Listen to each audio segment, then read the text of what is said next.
एक ऐसी चीज है जो कष्ट से ही आती है। जैसे बैठ के मत पढ़ो, मैंने ये डाइस ले रखी थी, मैं इस पे पढ़ता था, कम से कम 3 से 4 घंटे, 12 घंटे मत करना वरना स्पाइनल प्रॉब्लम हो जाएगी। कुछ लोग क्या करते हैं ना, अत्त मचाना शुरू कर देते हैं।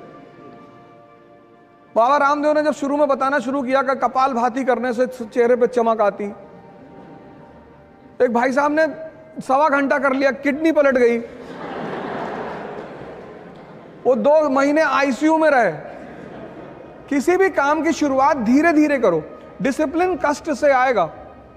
अपने आप को कष्ट दो और अपने ऊपर नजर रखो। एक शेड्यूल बनाओ और शेड्यूल छोटा बनाओ।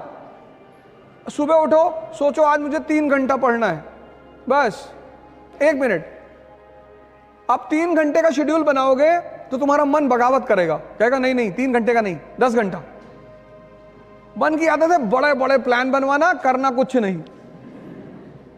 तुम अगर उसके नेचर को देखो, वो प्लान बनाने में कंजूसी कभी नहीं करता।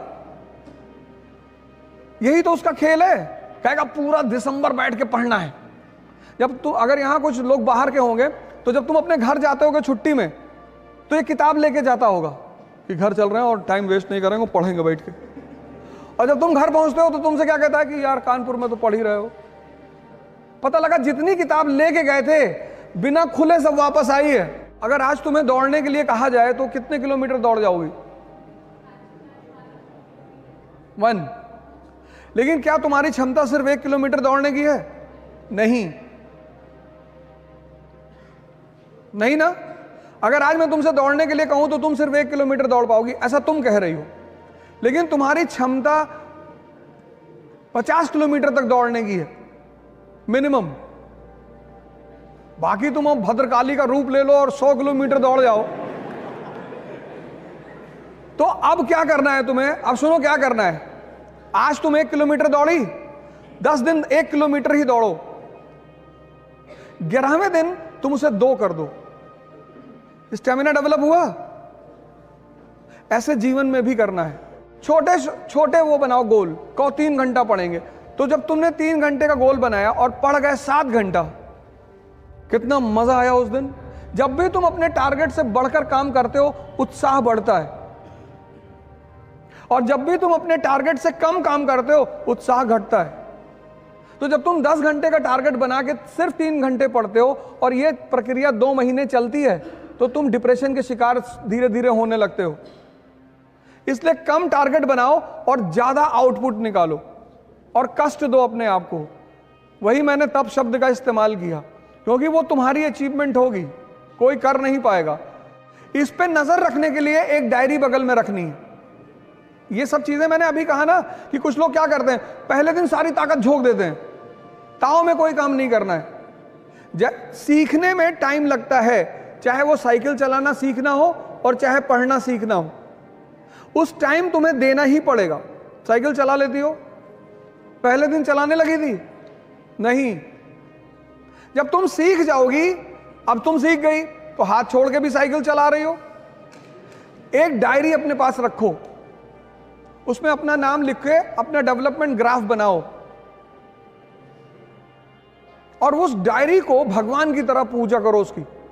तुम्हारा शेड्यूल नहीं टूटना चाहिए। जैसे आज तुम्हें मूवी देखने जाना है तो तुम जाओ, लेकिन कल अगर तुम्हारा मूवी का शेड्यूल नहीं है तो भगवान भी अगर उतर के तुमसे कहे मूवी देखना जाना है तो तुम्हें नहीं जाना है। इसलिए बचपन में स्कूल में हमें एक बड़ी प्यारी चीज मिली थी, डायरी। डायरी मतलब डिसिप्लिन। तो ये काम करो, डायरी बनाओ और अपनी स्टेमिना को अपने हिसाब से आगे बढ़ाते चली जाओ। सर, मेरा नाम रक्षित सिंह है। मेरे 2 क्वेश्चन है सर आपसे।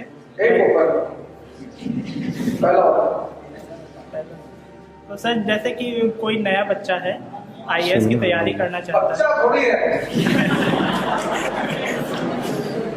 नहीं, स्टूडेंट है, तो IAS तैयारी करना चाहता है। तो उसके पास मेजर प्रॉब्लम ये रहती है कि जैसे उसे ऑप्शनल चूज करना है, तो उसमें जैसे उसे हिस्ट्री पढ़ने में ज़्यादा मज़ा आ रही है और वो हिंदी उठाता है तो उसमें भी कई कवि या फिर लेखक ऐसे मिल जाते हैं कि जिनके विचार उसे काफ़ी ज़्यादा प्रभावित करते हैं।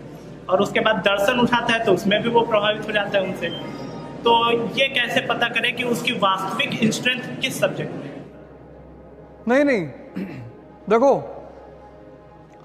जो आदमी सबसे प्रभावित हो रहा है, हमारी श्रीमती जी ने हमसे कहा कि यार एक बात बताओ, तुम में और में बेसिक डिफरेंस क्या है?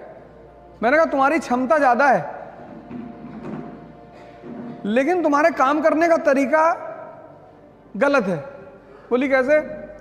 मैंने कहा यार इतना टाइम लगा दो किसी चीज में, तुम कपड़ा खरीदने गई, अब कपड़े को पकड़ के ऐसे देख रही, कॉटन पैदा करती हो? नहीं।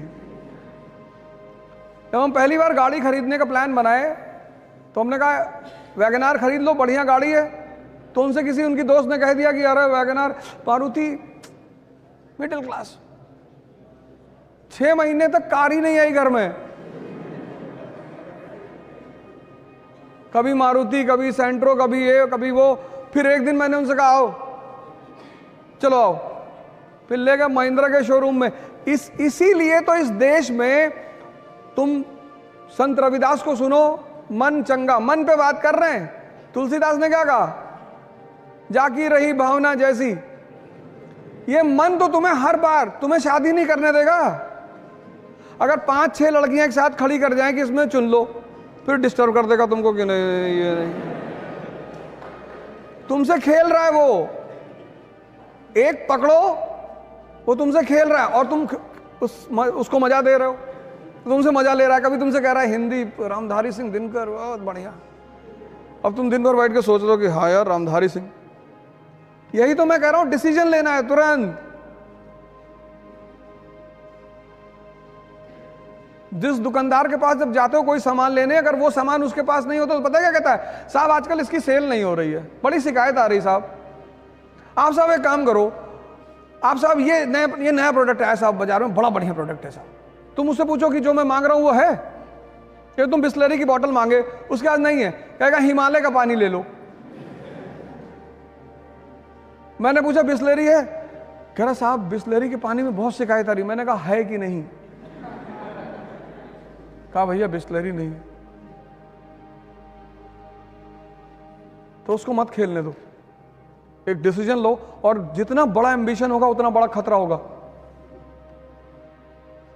खेल रहा है तुम्हारे साथ, कल से मत खेलने देना।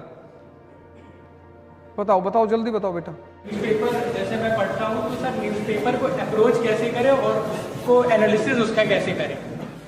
एनालिसिस करने के लिए बेसिक्स स्ट्रांग होनी चाहिए, पहली बात तो ये। उसके लिए तुम्हें एनसीईआरटीयां पढ़नी पड़ेंगी। अप्रोच करना ये होता है कि जैसे न्यूज़पेपर क्या है, मैंने भी एक वर्ड यूज किया, दर्पण। तो अब कन्या विद्याधन योजना सरकार लेकर आई है, तो उस पर तुम लिखो क्यों। फिर विपक्ष क्या करेगा? विपक्ष उस विद्याधन योजना पर अपने मत रखेगा कि इसमें ये कमी है, इसमें ये कमी है। तो तुम्हें क्या करना होगा? एक तरफ सरकार का पक्ष निकालना होगा और दूसरी तरफ विपक्ष का, और दोनों को जोड़ लेना होगा। बस पिक्चर तुम्हारे सामने होगी।